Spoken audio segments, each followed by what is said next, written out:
Lightroom's masking tools are insane. Let me give you an example as we turn this raw file into this final image. And as always, if you want to follow along, you can find a link to download this raw file in the description of this video. So let's begin. Masking is a vital part of my post-processing. However, it's never the first thing I do. First, we want to get the basics right before we can jump into the masking. So for this image, what this means is I want to change the composition a little bit because looking at the screen, it doesn't really look as good as I had it in my mind when shooting the scene. So what I want to do is I'm using the crop tool and I'm just taking away a part from the right and the bottom. I want to kind of create a basic rule of thirds composition. That means I'm going to place that tree right here, more on the right side. I'm also going to bring the landscape up a little bit. So that's a rather classic rule of thirds composition with which I'm happy. Now with the cropping out of the way, we want to get the basic adjustments right. That means exposure, white balance and saturation. So let's expand the basic panel. For this scene, it's super important to kind of visualize how the final shot should look like. I want to have a very dramatic sky and some light shadow play in the foreground. Currently, we don't have either of those things I want, but I know using masking, I can achieve that. But I need to set up the base exposure right in order to get the best results. One problem area right now is the sky. It's very, very bright and we don't have much details in here for a dramatic sky. So I'm going to drop the exposure and in turn we are getting back details from those clouds. Another thing I can do for more details is to bring down the highlights, which helps quite a bit, and we can also bring down the whites. At the same time, the foreground is suffering due to those adjustments. We are lacking a lot of contrast, but also the foreground is very, very dark. I want to kind of counter that by bringing up the shadows. However, we will not be able to fix the foreground by purely using global adjustments like this. And after playing around with the tonal adjustments, I also want to work on the white balance. Actually, let me also change the profile from Adobe Color to Adobe Standard. This just lessens the contrast a little more and in turn it gives us more control over the contrast later on. Now for the white balance, this image is much more on the colder side. However, I think this looks quite good. I do think I can bring the temperature down even further, introducing some more coldness to the scene. And right around here looks great to me. I do want to bring down the vibrance so we don't run into any issue with an oversaturated image, but this looks great. And finally, I do want to bring up the texture and I do want to bring down the clarity and the dehaze, which will add a very subtle, soft glow effect on top.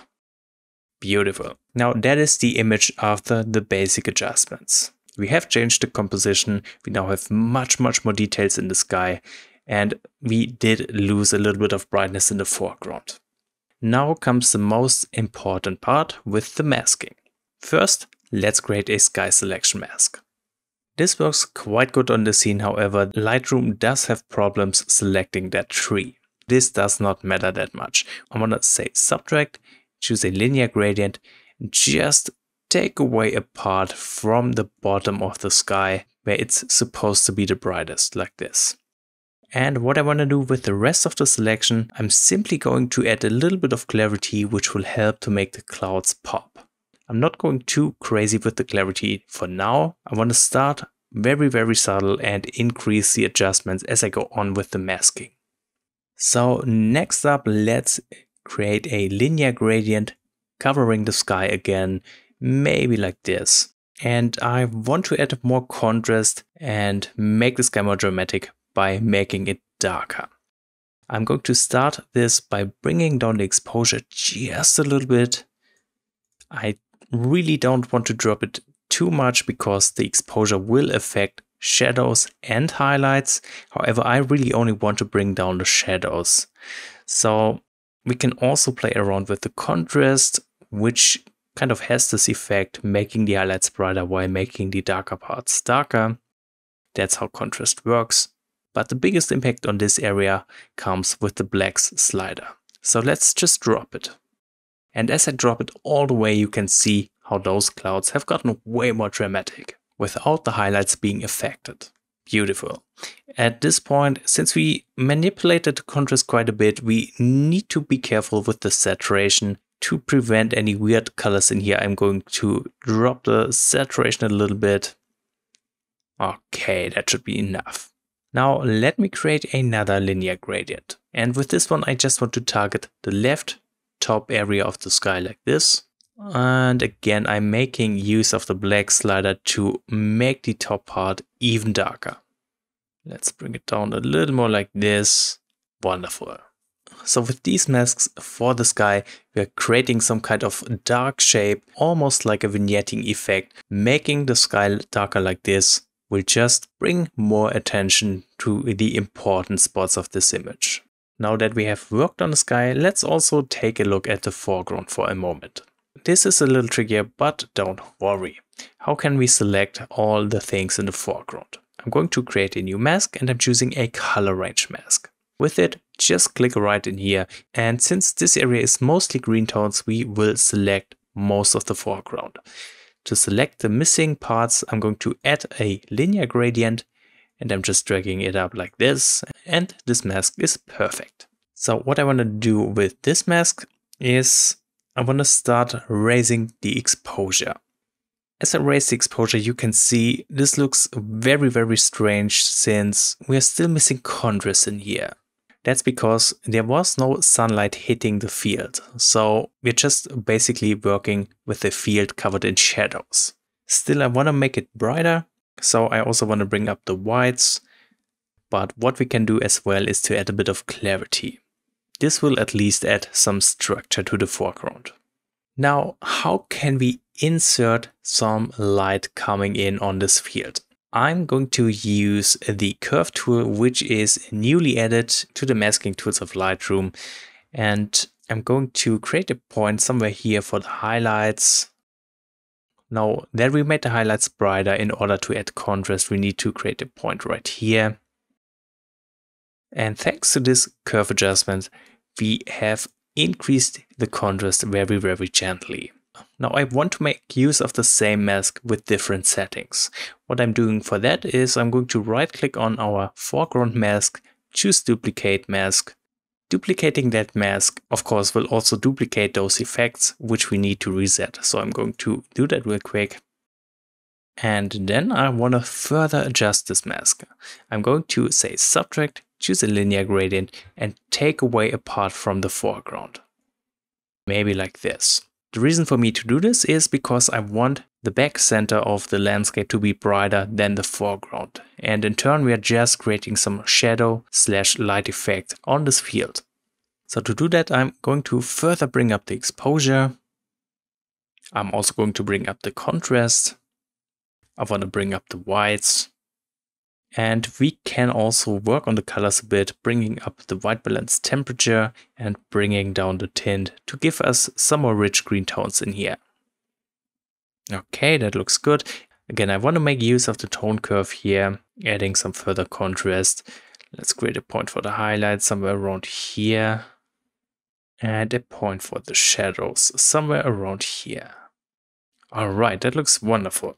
So let me just show the overlay real quick. You can see how only the top part of the field is affected while the foreground has been masked out. And I want to further work on this effect.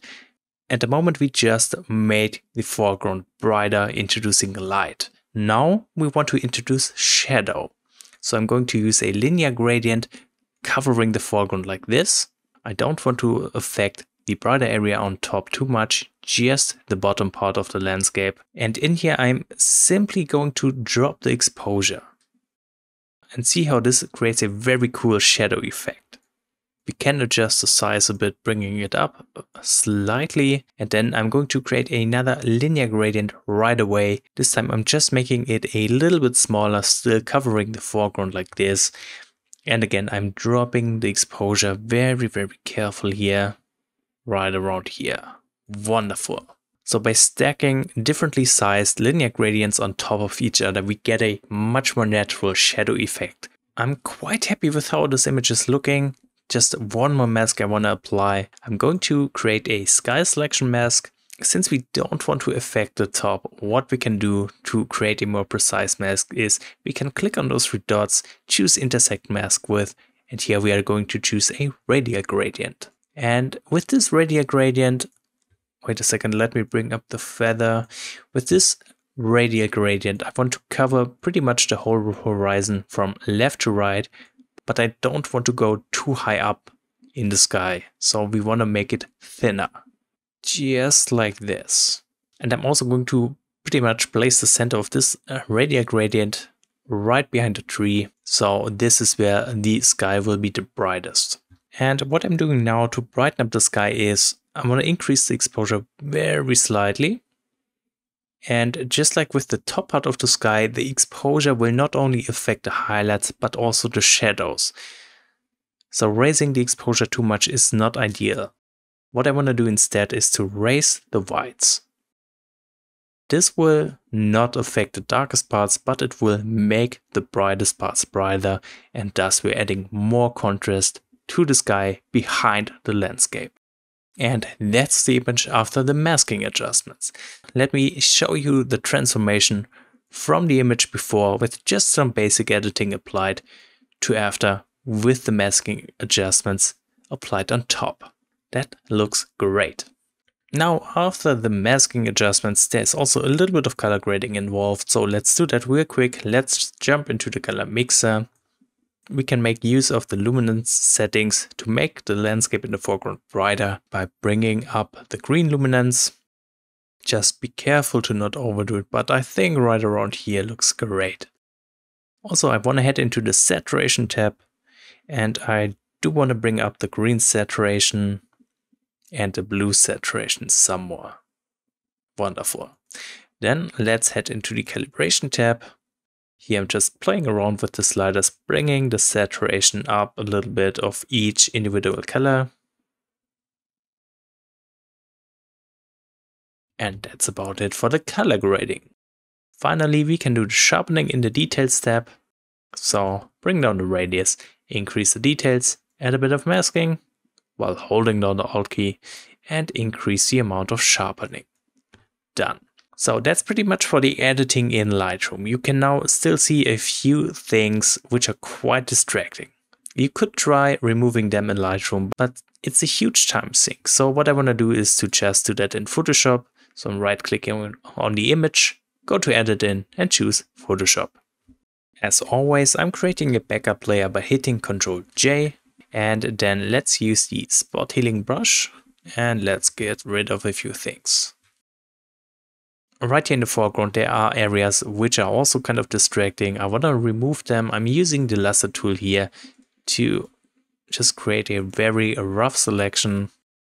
And then I'm making use of the generative fill. Here just hit generate. Perfect. There's another part in the foreground which I want to remove right here. So again, a very rough selection, and again I'm making use of the generative fill. Wonderful, and that's the final image.